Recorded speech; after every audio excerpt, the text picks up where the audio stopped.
short, right? So now we're going on to the last section, which probably gets the most media attention, but really the response is where you want to spend the least amount of your time. If you understand the threat environment, if you've done all the right planning, you shouldn't be spending a lot of time responding to threats, hopefully. That's why I call this the holy shit. I'm just going to say it. I don't care. Y'all are adults. When this happens, this is why I call it a breach. You know, you pull your breaches down, you poop your breaches, you know, you figured out somebody's gotten into your network. Okay, there's obviously a problem.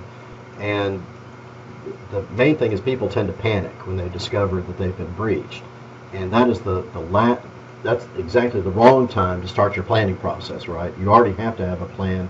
Okay, you don't say if we're breached. You document a policy that says when we get breached, when this happens, here's our action plan. Step 1, notification. Step 2, step 3, step 4. In fact, I said step 1, notification, but really step 1, detecting the attack. Step 2, stopping the attack. Step 3, fixing any damage. And lastly, trying to figure out who done it. Now, a lot of times when a breach happens, your executive team wants to immediately assign blame, right? Who did this to us? Who's done this? Who broke in? But really, that's the last step. It's not the first step. Let's fix it first. Let's stop the bleeding, and then we'll do our forensics and figure out how they got in, who they are, see if we can trace the IP addresses back. Maybe we have to talk to some ISPs and get them to release the name of the person associated with a particular IP address. And, the government does this all the time. But this is a standard practice in responding to a breach. When you respond to a breach, you have to activate your computer security incident response team. So don't memorize CSIRT, because every company calls it something different. They might call it their security task force. They might call it their executive security response team.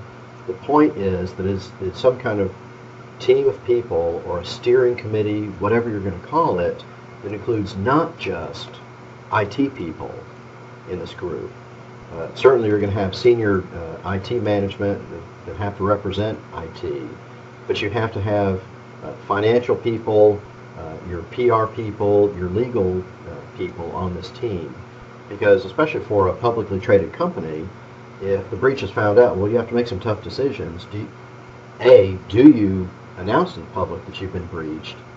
And maybe the question even before that is, are you required, based on the type of industry you're in, to report such a breach? And if you're in a financial industry, you do have to report it. So there's all kinds of reporting. How are you going to report this? Are you going to do a press release? Are you going to put it on your web page? Are you going to are you going to contact all the customers who may have been affected by the breach? There are a lot of decisions to be made. And really, those decisions have nothing to do with IT, right? These are business decisions that need to be made. That's why you need to have business people on this team. So again, I keep harping on this idea that security is not just IT's problem. It's everybody's problem. It's a business process problem. We're in the School of Business. You can't get away from it. We're trying to educate business students that understand technology, and if you're a CMIS major, you're trying to educate technology people that understand business. So you have to have a mix of people on this team. Sometimes the breach is not an intentional breach by human beings. Sometimes you get screwed by Mother Nature. Hurricane, tornado, swarm of bees, whatever has attacked your data center. So again, getting the business back up and running is always the first step. The last step is to figure out, how and why this happened and how can we prevent this from ever happening again. So getting things back up and running is what goes into your disaster recovery plan. To me, there are two different types of plans. The book kind of blurs the two together, but for me, these are two distinct things. One is a disaster recovery plan. If something major like a tornado wipes out our corporate office building, what are we going to do? Do we have a hot site that we can do a complete restore and get back up and running within 24 hours? That's how you respond to a disaster. Business continuity, to me, is a lesser issue. That's what if we have an ice storm and we lose power for 2 hours? And the response may simply be, we have a generator on site, and we keep it full. Emphasis on keeping it full, because when I worked for Corning, we had a generator, and as a cost savings measure, the executive team decided not to fill it up with kerosene. And we had a nice storm, lost power, everything went down. Then everything came back up because the generator kicked in. And then 2 minutes later, everything went back down again because it ran out of gas. So don't, shortchange yourself like that. Make sure your generator's full of gasoline, kerosene, oil, whatever the heck, whatever kind of fuel it burns to run. Business continuity may also be, what if the internet goes away for a couple of hours? Are we going to send all of our employees home? Well, no. That's, not the right way to do business. An example of business continuity, when I was up in Chicago for Labor Day weekend, we were walking down the Magnificent Mile and doing some shopping, and for some reason, my wife and daughter wanted to go into Walgreens. Walgreens? All these high-end shopping places, and they want to go to Walgreens. Fine. We're going to Walgreens, and we discover their computer system is down. So their point-of-sale system isn't working. I mean, they can ring people up, but their communication system was down, so they couldn't run credit card transactions, and they're only taking cash. So their store manager apparently had decided that their business continuity plan was they're going to continue to do business. You bring your item up to the counter. They can't scan it. They just ask you, how much was this marked? And you say, oh, this, the sign said $8.99. They believe you. And if you're not sure, it was 8 something. Fine. They just round it down to $8 and punch the code into the system, paying cash. They were kind of rounding everything to get everybody through the line quickly. That's one example of business continuity. Another example of business continuity when I was supporting a bunch of doctors' offices is if the internet went away and they couldn't get to their electronic health records real time, that they had an offline backup that they could refer to. Also, they printed off their schedule for the day, just in the event that they couldn't, look up appointments and such. So they'd have a printout just in case. The other kind of technical solution I came up for them is that they were kind of cheap, and so each doctor's office had a cable modem as their primary connection. But if the cable modem got cut, damaged, severed, somebody ran into a cable box down the road and they lost cable modem access, I had a little box that would let it fail over to a DSL connection, which would be a little slower, but they could still update things, and you just had to train your users that when you're in failover mode, things are going to be a little slower, and then it automatically changes back over as soon as the cable modem comes back up. It's kind of a poor man's solution for network redundancy, but redundancy is really a big piece of coming up with any business continuity plan or disaster recovery plan, any kind of redundancy and failover. Finally, you've got to have some kind of dress rehearsal. You can't just document on paper and hope for the best, even though that's what most people do. Oh, we've got a policy, we've got a plan for what we do in case of a disaster. We've never actually tested it or anything. We've never tried it out. Well, the big companies do try it out. They spend a lot of money every year doing a dress rehearsal once or twice a year. All hands on deck. They practice their notification system with some kind of automated phone tree that notifies all important personnel. They have to check in within 30 minutes. Their department's graded on how fast their department responds.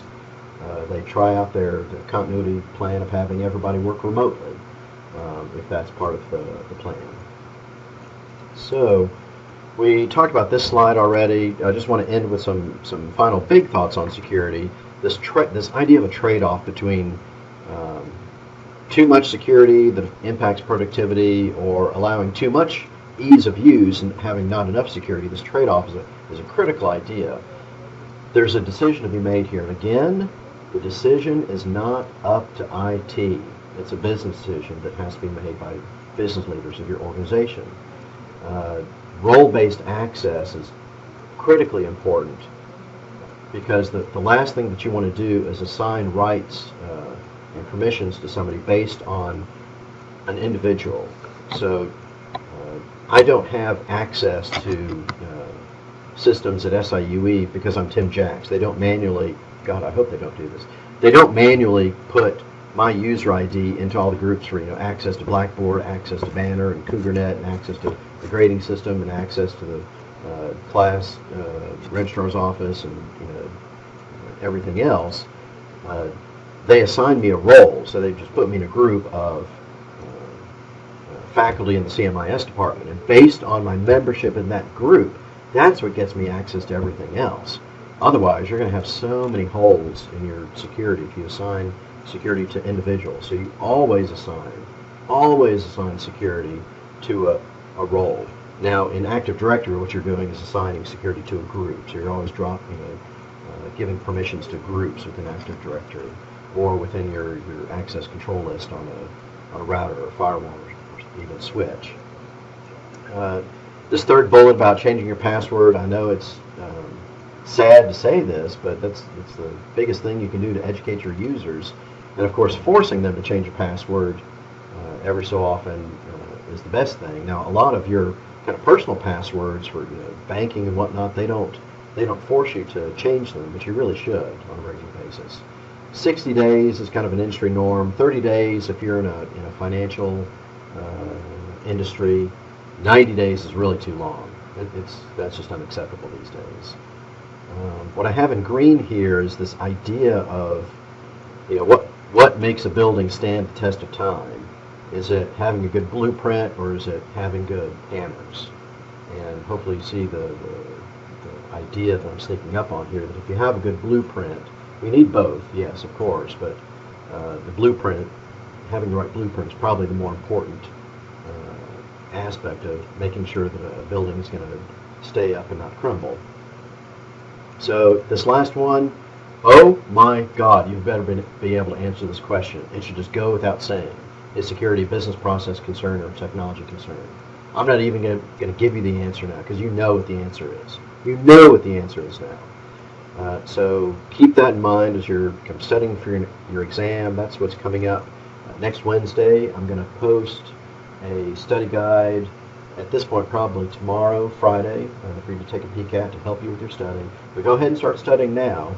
If you haven't finished reading chapter 3 on security, finish it. You got to read the textbook. Got to do it. I'm talking to you that hasn't read the textbook yet. You have got to read that. That's the way to make an A on this exam. Okay. So I wish you all the best of luck, and I will see you in a week. Have a great weekend. Bye bye.